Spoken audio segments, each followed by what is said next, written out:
All right, welcome back, everybody. Yeah!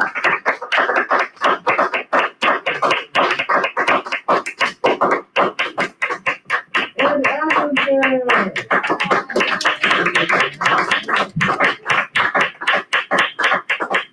Okay. And stop. Hey, that means stop. Okay. Got it. The last one. One more. Hold on. You can do one more. This is not gonna end. That was the point. Stop. No, you can't. Why can I? Nope. No, stop. Okay. No. That was 2 fingers, not the point. So it doesn't count. It wasn't a full. All right. So, okay, good. Hey, we got 2 full tables in here. Let's go. Might be the most. Well, 3, I guess. Yeah. Freddie's over there. All right. Don't worry about it. For everybody watching along at home, sorry for the long intro there. But I just wanted to show the work for the key for the homework and make sure that we can clear up any questions that we have. I do want to talk a little bit about the test on Monday or on Tuesday, excuse me. All we're going to do today is answer any questions that we have about the homework. We'll go through question by question with the homework. I'd like to jump back and hit the problem that we missed in the guided notes from yesterday. And then I'll let you work with the remaining time. I'll let you work on the homework over the weekend, the review that's posted on the Canvas. And I'll show you where that is. So why don't you get out your homework? If you haven't already done so, please submit that. But I'm going to show the key here.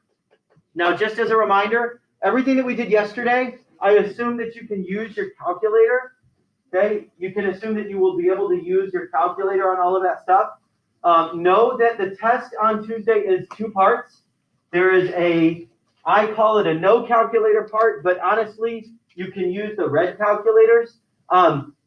This class is kind of on the larger side. Well, not today, but usually this class is on the larger side. So if you have a red calculator, please bring one in because that will help me. I have I used to have like 20 of them, and they've been kind of dwindling away. Like the other ones, it's just like 8 of them. Yeah, they just kind of like vanish in thin air. And then like randomly one day they'll pull out their calculator. I'm like, hey, that's one of mine. And they're like, no, I bought this at the store. And it says Ohio graduation test on it.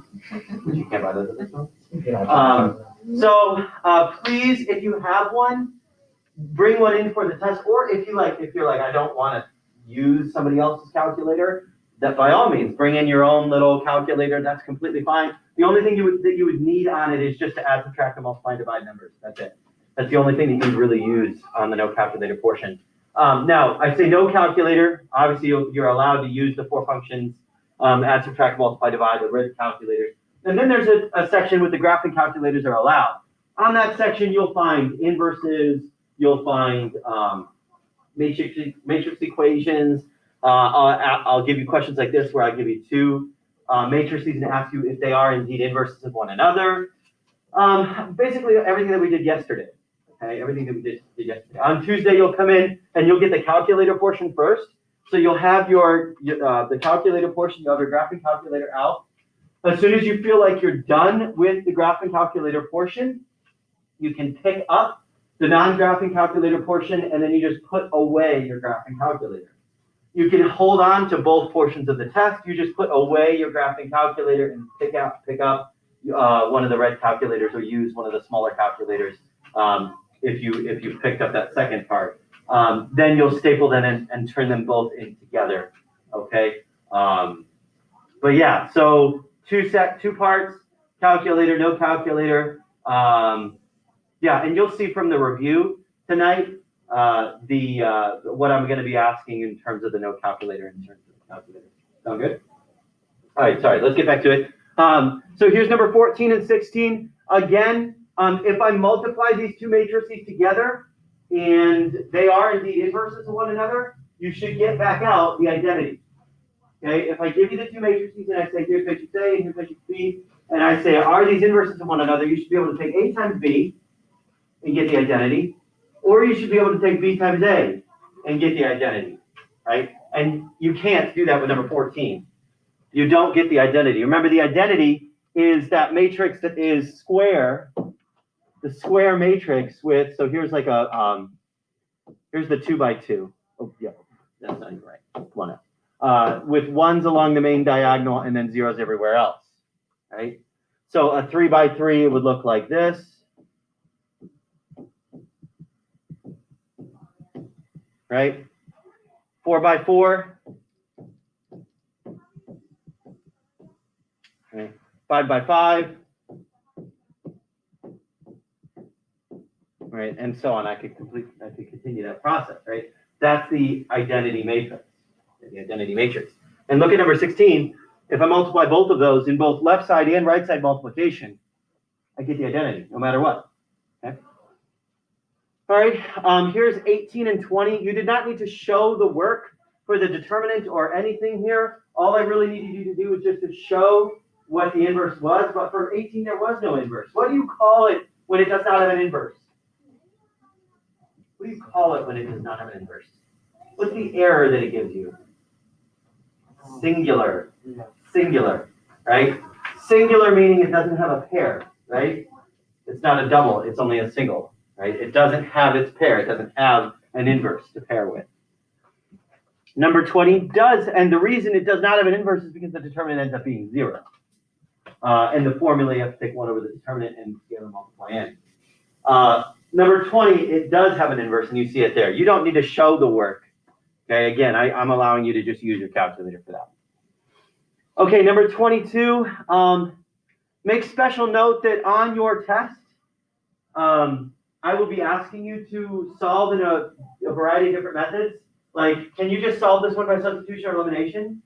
No, I'm going to make you solve it by way of matrix equation. Okay? I'm going to ask you what the equation is, and then I'm going to ask you to solve it in that particular way. Now, in my opinion, that's like the easiest way to do it, right? But I'm going to ask what the matrix equation is. Again, you don't need to really even see, you don't need any of this work. Really, I would just want you to write, and this is what I'm asking for when I say, give me the matrix equation. Okay, I want the coefficient matrix, the variable matrix, and set equal to the constant matrix. Your coefficient matrix is A, your constant matrix is B. So you take A inverse times B, you get 1611. Again, the answer is not the matrix 1611. The answer is the location. Don't lose sight of the end goal, the fact that if I'm trying to solve a system, I'm finding where the two lines will cross. So make sure you keep that end game in mind, the fact that I'm looking for the location where those two lines will cross. Here's number 23. Same thing there. Answer's 4, 1.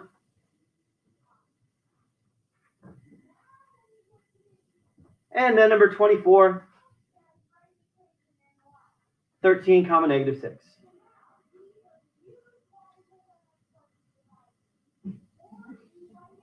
He is really very passionate about that. Like sometimes we get heated, sometimes we get going, like This calculator. matrices and stuff. It's like, oh my gosh, it's so much fun. Talk about matrices.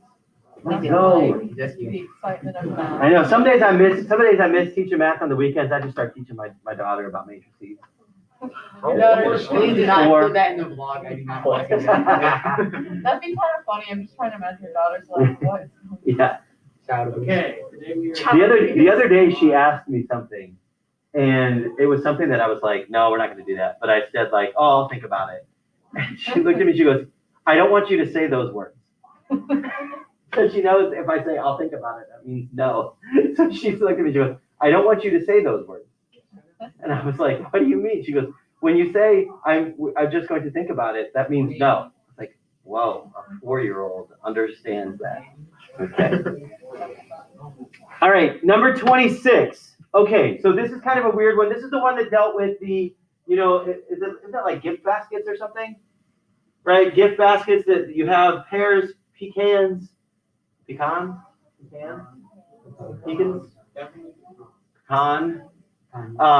and nectarines, right? We have these 3 different prices at the end, right? And a different amount of pounds of each. And we want to find the price per pound of each one of those, right? Or the amount of pounds. I'm not actually sure. Yeah, price per pound, excuse me. We're looking for price per pound. Now, each equation is its own gift basket. So like the first one is 1.5 pounds of pears, 1.5 pounds of pecans, 1.5 pounds of nectarines. The second one is 3 pounds of pears, 3 pounds of pecans, 4 pounds of nectarines, $51. And the last one, 3 pounds of pears, 1.5 pounds of pecans, 3 pounds of nectarines for $39. The work here is a little weird. I have no idea why they flip-flop the order. They flip the order of the second and third equations.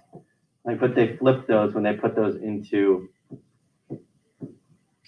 the matrix. I don't know why they did that. That's weird. But we have this 3x3 system. And here's the matrix equation that matches that 3x3 system. 1.5, 1.5, 1.5. Now look, they use the bottom equation. 3, 1.5, 3. And then they use the middle one. 3, 3, 4. I think they just went in order from least to greatest in terms of the constants. I think that's what they did. And then the constants over here, 22.5, 39, and 51. Now, you don't really care about the work there. But let me show you again. I did this very quickly at the end of the last period.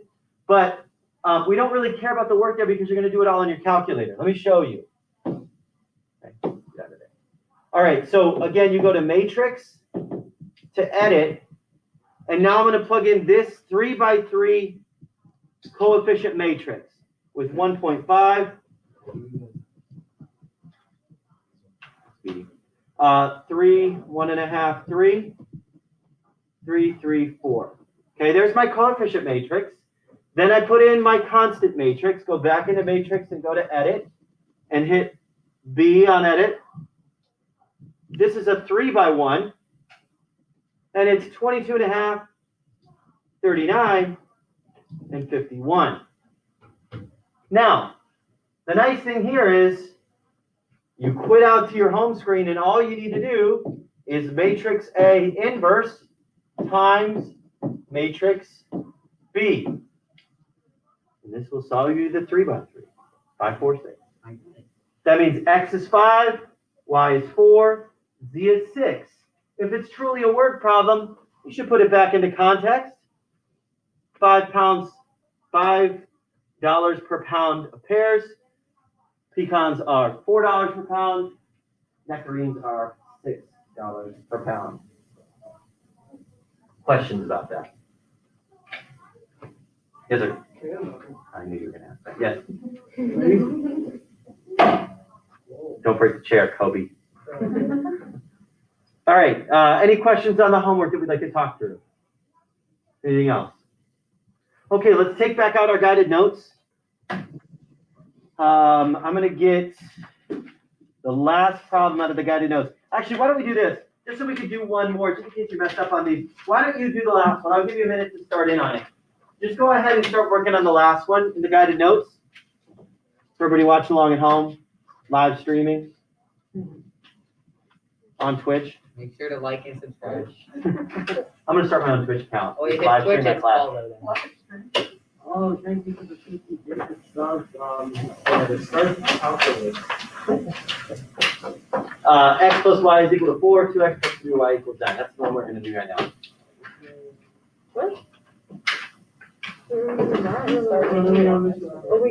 That's the same one. Yep. The very last one in the guided notes from yesterday. I'm so impressed you know what Twitch is. I'm not a dinosaur. What are you talking about? Well, I don't think It is you're a my sword. friend, but I'm not insulting. I just don't think any my friend should. I don't know. I'm not as, I could not be your parent. I don't know. How old Sure are you? about that. How old are you? 15. Yeah, I would have had you as like a 12-year-old. Okay. No, that's a lie. That's a lie. A 17-year-old. I don't see the problem here. Yeah. Joe Jurgensen. Isn't that a random like third party? I was gonna say that's a libertarian. Yeah. She wanted the age of consent to be 4 years old. Well, I don't think that's good. Hey.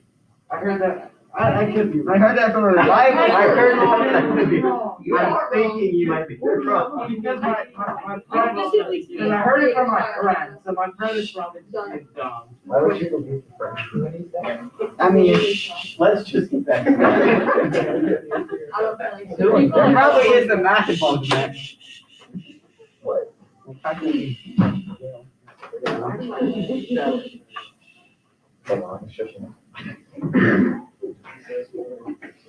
know why shushing works? No, it doesn't. Because we're like. No, like, physiologically, like when a baby's in a womb, like that's why shushing works on a baby. When a baby's in the womb, it's hearing the mother's blood rush by, which sounds like,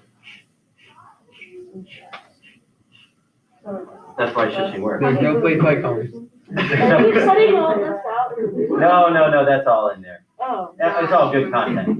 Okay. No content. They're all gonna be so confused. I know. I'll talk to Everybody myself. I'm emailed down us me why you need the things you get in your videos. Hi, Abby, you're probably watching. What's that office video. quote? It's Monday Right night. back to the like, I made all the things that Going you. on in math. Good luck. You're doing great. Don't cry. Okay. So hopefully we've set it up at least. The matrix equation is gonna look like this. Now, first off, I should have checked. Are these both in standard form? X, Y, constant? Yeah. Yeah. Always make sure to put it into standard form if it's not already. 1, 2, 1, 3 times XY is equal to 4, 9. Okay, now this is my matrix equation. So when I ask you for that, that is the matrix equation, okay? That whole thing is the matrix equation. Now what we're gonna do, we're gonna go in our calculators, plug this in as A, plug this in as B, and then to solve, we're gonna take A inverse times B. Let's go ahead and do that. I'm gonna go into matrix, scroll right twice to edit, and now I'm gonna make it a 2 by 2. The entries are 1, 1, 2, and 3. I go now back into matrix to edit my second one, my B. Instead of a 3 by 1, I want this to be a 2 by 1 of 4 and 9. Questions so far? Watch out. Make sure you're going back out to your home screen. People keep saying to me, it keeps going back into matrix. Keep going back into matrix. You have to go back out to your home screen to actually operate with it. Okay? So now we go matrix, and now instead of scrolling right to edit, I choose matrix A, I hit the inverse button, multiplied by matrix B. The inverse button is the one, don't hit in matrix. Or don't hit second on that button, it's just the x to the negative 1 button. Okay, enter, 3, 1. So that means this is true. Now, do not put that on the answer blank, because that's not my question. My question is to solve the system. The system solution is 3, 1. Okay? Now I got to tell you folks, if I am doing some sort of timed test where I have to solve a system of equations pretty quickly, like maybe on an ACT. Oh, side note, ACT, you got 2 weeks to register for the ACT if you want to take the Christmas test, like the one in December. They extended the deadline to like November 20th or something like that. Yeah, so make sure you do that if that's the test that you want to take. Know that for CCP calculus, CCP pre-calc, you have to either take the AccuPlacer or the ACT. So if you want to try to do the ACT, the next test up would be the December one. Yeah. Is the math part with ACT like Algebra 2? Well, the hard part is they assume that you know all about it too. Yeah. So your score will improve the more you take it. The ACT score that you need, you would be able to achieve without knowing the rest about it too. I don't know that changes from year to year, and I can't say for sure. Yeah.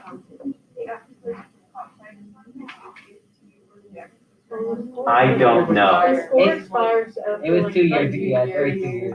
Does the ACT expire? I don't think the ACT Well, I don't expires. think it will before the time we graduate. Okay, so maybe the AccuPlacer would expire, but if you have Yeah, the, you'll The need to AccuPlacer retake will- that. I can't remember, but you have to get a particular math score.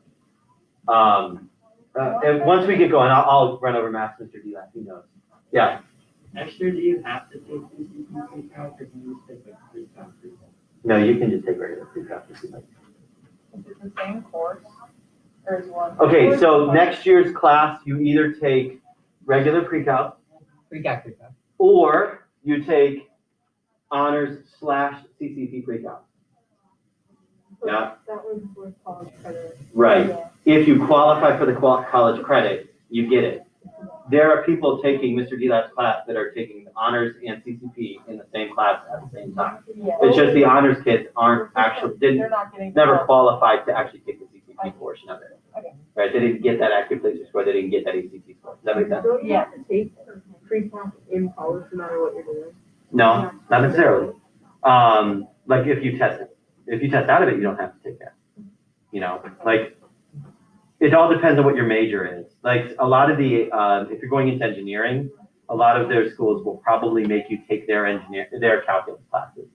You know, but if you're just taking, you know, if you take your CCP pre-calc and then you take your CCP calc or AP calc and you test out of calc, that means they're assuming that you know that material, you can go right into the next class if you'd like to. Like if you're being like a math ed major, like me, like I was able to jump into the second calculus class because I'd already done it in high school. You know what I mean? Yeah. But if you're an engineering major, maybe a little bit more math application oriented, they might make you take calc again.